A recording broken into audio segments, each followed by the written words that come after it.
Councilor Davis. Thank you, Madam President. My apologies for being a little tardy this evening.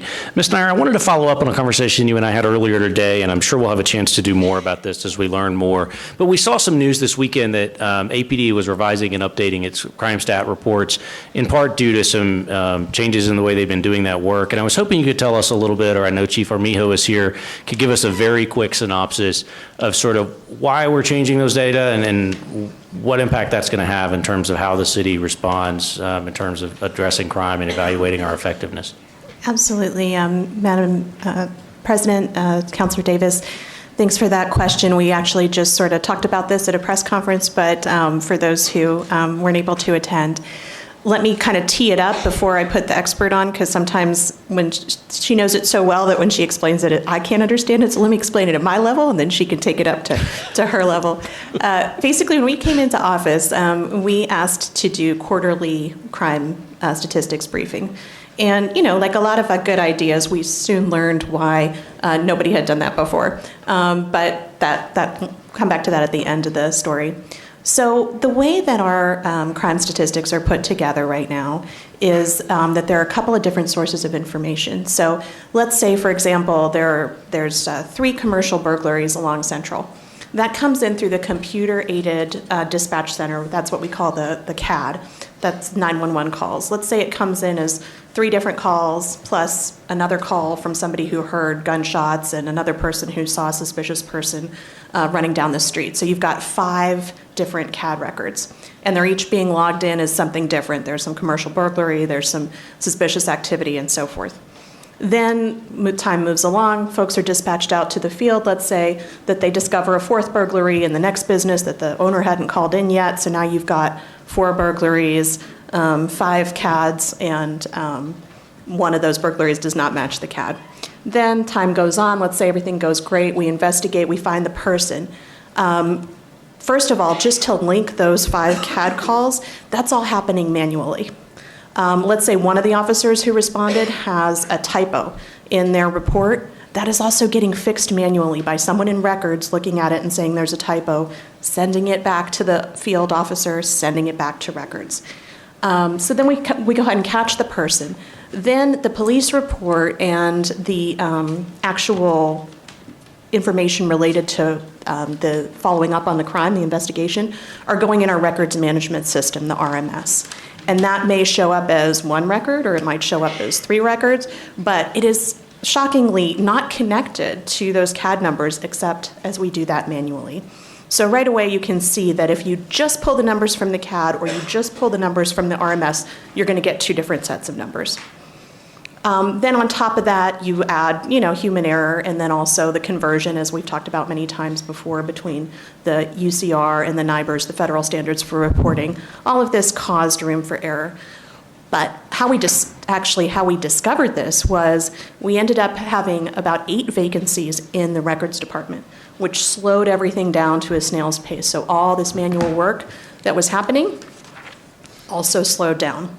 And it was terrible, but it was also sort of a blessing in disguise, because as we came to put together the 3rd quarter statistics and we started looking at this stuff and we started being able to, like, layperson be able to catch the discrepancies between different numbers, and then we're told, oh, that's because the manual adjustments haven't happened yet, then we started to dig in and be able to say, okay, there are definitely some issues with the different systems and also the conversion in UCR to NIBRS.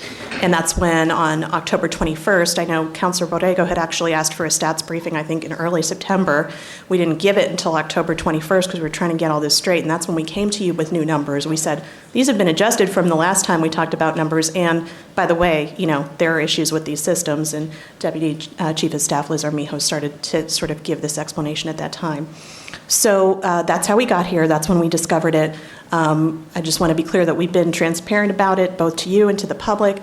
To sort of end where I started, this is why I think historically other administrations have not given quarterly briefings, because this has been a problem for a long time. But when you give stats on sort of an annual basis, you give yourself all that time to clean up and catch up and get to the right numbers. And by moving to a quarterly, we really exposed all the flaws in the system. That said, we are still committed to that level of transparency. I think the public expects it. Also, it's 2019, so they have every right to expect that level of transparency. So short-term fixes have been adding, so we've staffed up the Records Management Bureau. We've brought in temps. We're sort of catching up on that delay. But as we talked about today in the press conference, the long-term solution has got to be a system that is integrated across the board. No, completely easy to understand why over the years different systems were piecemeal. They were purchased when there was enough money. That's just how things work. But it is time now to take a step back and have an integrated system that can follow a case from the beginning to the end, that can give us reliable statistics, and that isn't so dependent on manual work. So Deputy Chief of Staff Liz Armijo is here to answer any more technical questions. Madam President, I realize that took Councilor a Davis. minute, but if I could ask a follow-up, Ms. Nyer, really quickly, perhaps for the chief, if that's appropriate. I hear what you're saying. I totally understand, and having done this work, and I know it's a pain from small departments to large. When I was in D.C., I worked in records units for a little while and did that manual review. But I think it's a concern that, typos don't account for a 20% swing, and I do hear and I understand what you're saying about this is why folks only do this on an annual basis. But there have been now 2 annual reports that have been done with new APD administration, and what I'm hearing is that nobody seemed to have caught those differences because we were giving quarterly reports and never updated those. And so my concern is, did we miss this all along? And these are the data that we're using to decide where to invest our dollars. And so I'm curious, do we have to go back and update NIBR and a UCR now? Do we miss this? I don't think this is sort of a quarterly cleanup problem. I think it's more of a systemic, what do we do with this?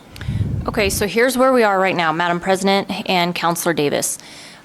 First of all, the questions that you're asking, I appreciate that because, we've got, I think, 2 major issues here. One is just what are our crime stats? And then the other side of it is we have to be able to use that data to be able to put our officers in the right areas, to know what to respond to know how to respond to them, and to really address the issues going on in our city.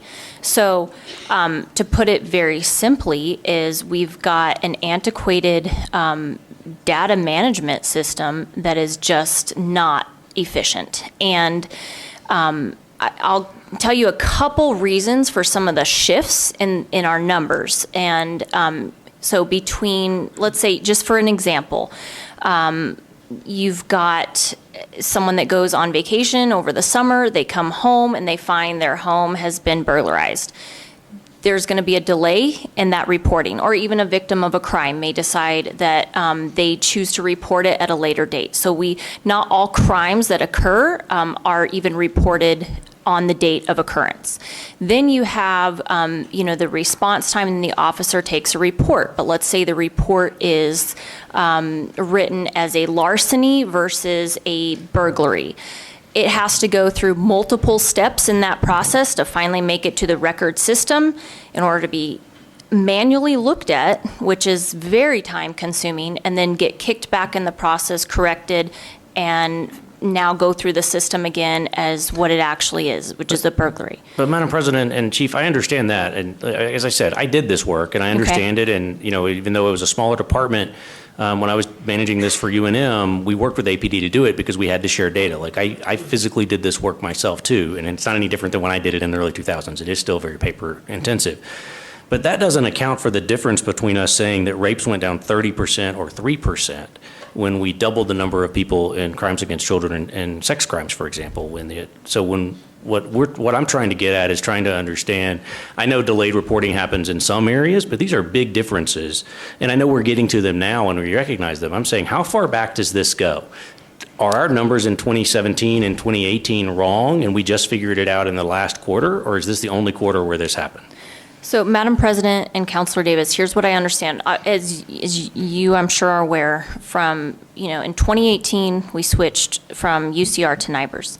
At some point in time, there were some of those numbers that went into some kind of a black hole, if you will. And at some time we recalibrated, we went through the system, and those numbers, wherever they went, they appeared from the previous system into the current system. And those were some of the calculations from what I understand occurred.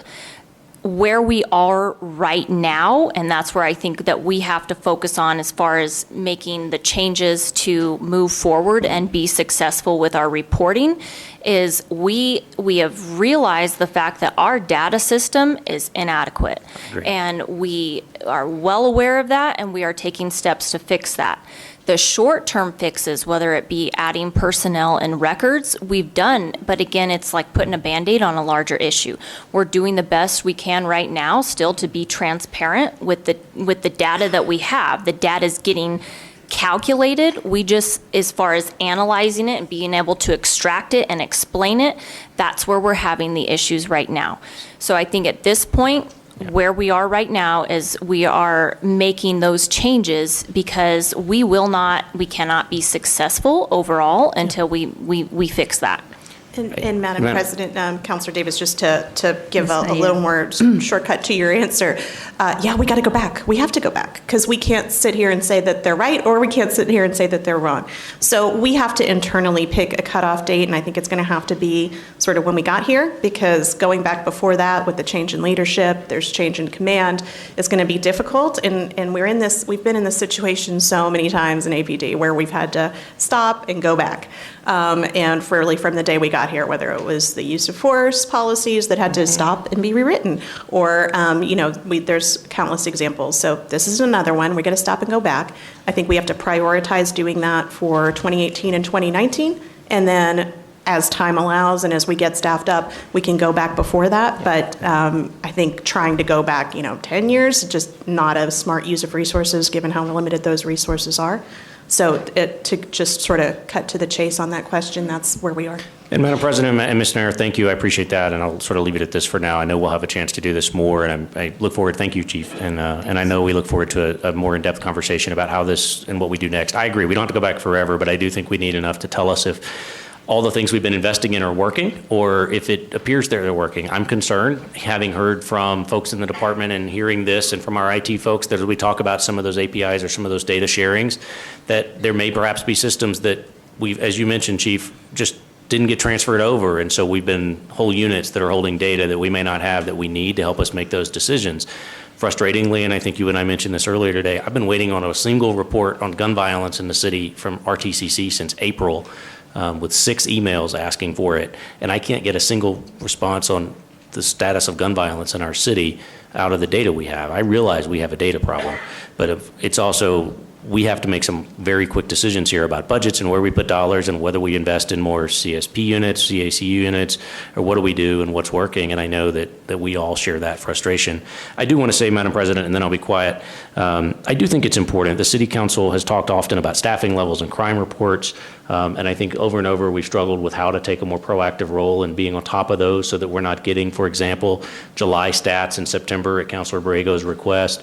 I know we mentioned that the numbers had been updated, but as I recalled, and I went back and looked at the video earlier today, I think we mentioned, or the administration mentioned, that shooting numbers had been updated, but there was no mention that all of the numbers were different, not by significant numbers, because the PowerPoint that was presented to us had a July date on the bottom of it.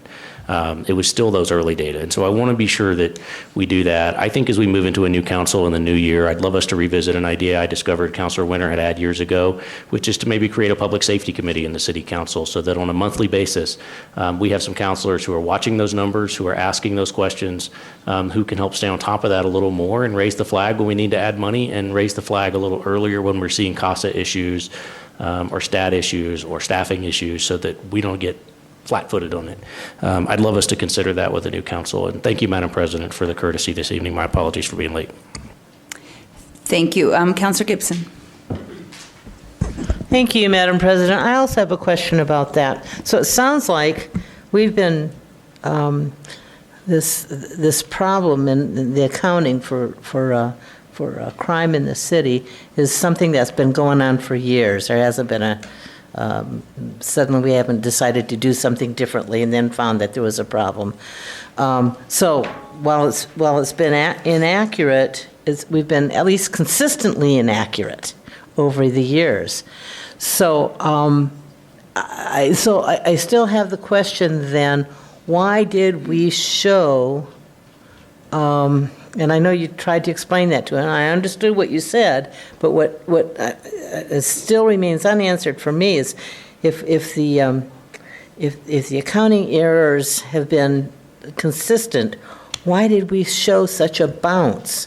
And that was when, July? When did that report come out? July, yeah. So, Council President Pena, Councilor Gibson, I don't think we can really conclude that they've been consistently inconsistent, or you phrased it well, but I think it was like, consistently wrong. I don't think there's any reason to conclude that because we just weren't here and we just don't know. But I think that as Deputy Chief of Staff Armijo talked about, there was the change in reporting systems that caused like the big change, and also the CSP, the rape cases that Councilor Davis mentioned, is a perfect example of sort of the perfect storm of delayed reporting, plus you have few enough that the change of 10 can be 10 percentage points of change, and then also you have a real change in how something is reported to how it is ultimately charged, or whatever happens at the end of the case. So we also just had a couple of those areas where the change was significant because it was all three of those factors coming together. Okay. Also, one last question. So we get an annual report. That's the standard, right? And doesn't that come out in the summer? Madam Armijo? President and Councilor Gibson, we can do the annual, we can pull those stats at any time. Again, the issue is, though, how up-to-date they will be. So we Okay. typically do.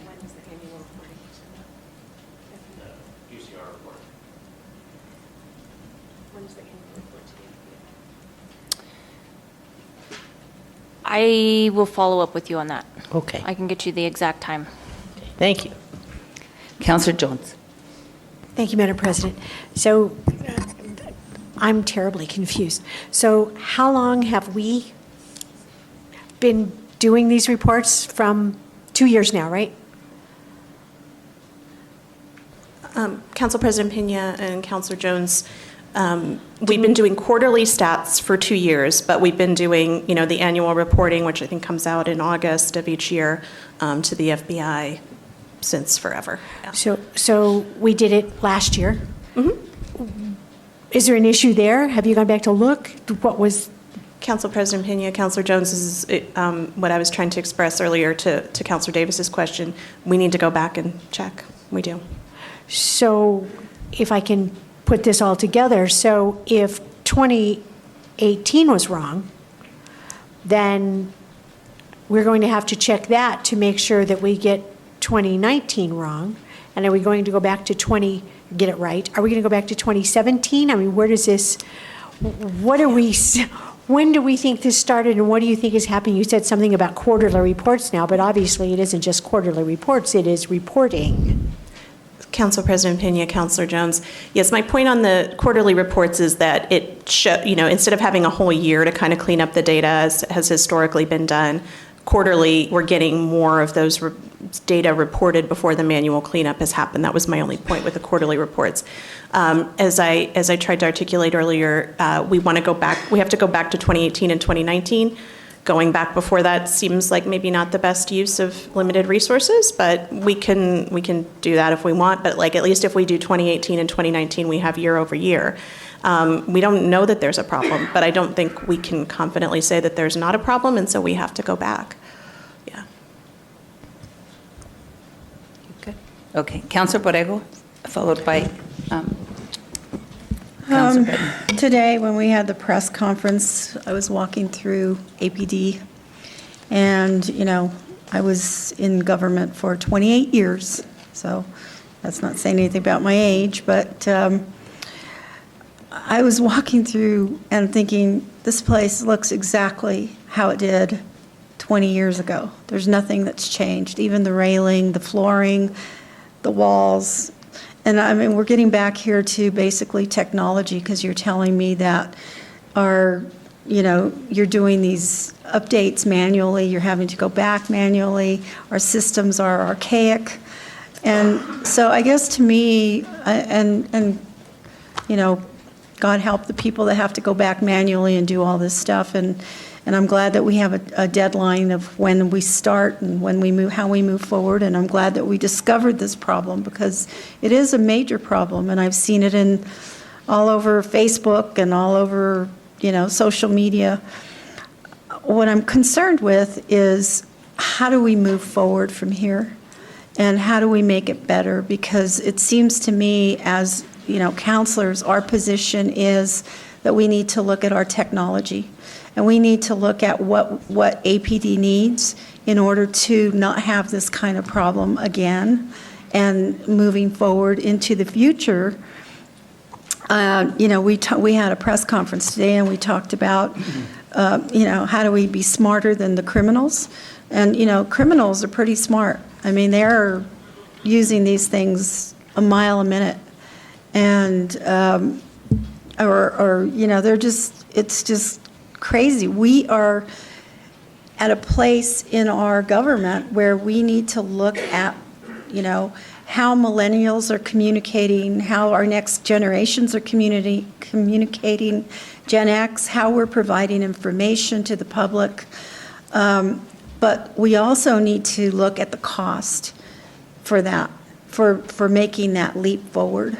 And I think that I would like to see not only you all go back and correct these numbers and whatever that deadline is, and come back to us with the corrected versions, but I would also like to see some sort of proposal in the budget that brings forward, technology that's needed, that in order to take our police department from a place that I saw 20 years ago to a place that we should be at now, to a place that we should be at in the future.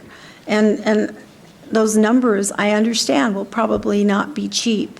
And I know we're going to the state legislature to ask for money, but I think that we, as a council, also need to look at our budget and determine if we're really going to be smarter than the criminals, that we have that technology available to us, and that we are able to come up with the correct information, and that we don't have to wait, what Councilor Davis said, since April to now for the correct information. So in addition to, and I know this puts a burden back on the administration, but it's important that we come back in our budget cycle with some recommendations that actually say, we need a new whatever software or whatever system that will work to spring us forward. So that's kind of what I have to say. Ms. Nair. Agreed. Thank you, Council President Pena. Councilor Borrego, completely agreed. And, this council right off the bat made some difficult decisions that prioritized hiring 400 new officers. And we continue to believe that that is absolutely the most essential piece to all of this, because even if you're talking about records, you have, by having more officers in the fields, you have fewer reports per officer. You have more time to be able to do these things correctly the first time. You have, just more hands doing the work, and in theory, that should make it less error prone. So that continues to be the first priority. We're going to see how we do with the legislature, and then we will absolutely have targeted requests in the coming budget cycle and in the coming capital cycle, as there were in the last capital cycle that have already been funded for advances in technology. I would also encourage you, and very much, and also APD, to look at the way people communicate, because the way baby boomers communicate, the way Gen X communicates, the way millennials communicate is very different. And if we're still looking at, the silent generation or the baby boomers, and we're not keeping up to speed on the way we communicate, and the way we communicate to the public and communicate this information amongst departments, then we're missing the boat. And then we're going to be in a world of hurt in 5 years from now or whatever, because we'll still be in this archaic place. And I do not want to see our city in that place, because we have a lot of potential. Councilor Benton. So, just listening to this, And going back to the original explanation, thank you for both of those explanations. It stands to reason that if we were, and I'm not suggesting that we should, go back to 2016, 2015, wouldn't we always find the same kind of lag? And that, at those points of time, and I know they weren't reporting quarterly, but just even on their annual, at those were taken at a point in time, and some of those reports that were initiated prior to that point in time were still filtering through into the next year, right? So it makes me wonder, of course, with this great information technology system that we all agree that we should have, or a better one anyway,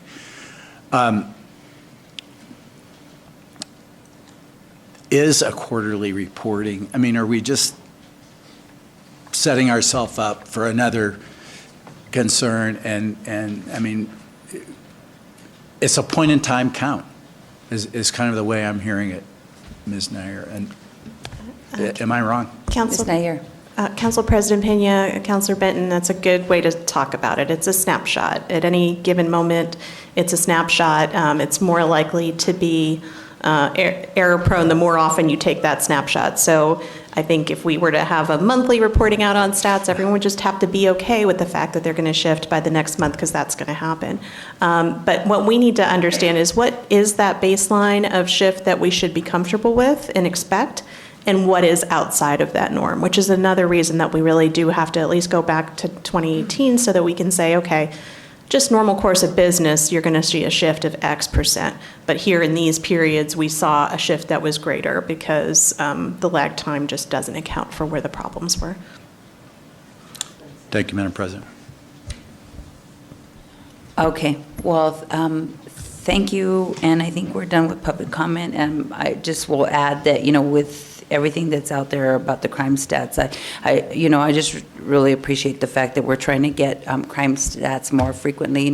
For my constituents, it's always an issue about what's happening in our community, and sometimes what's the saying, the road to hell is paved with good intentions. So thank you very much, appreciate it.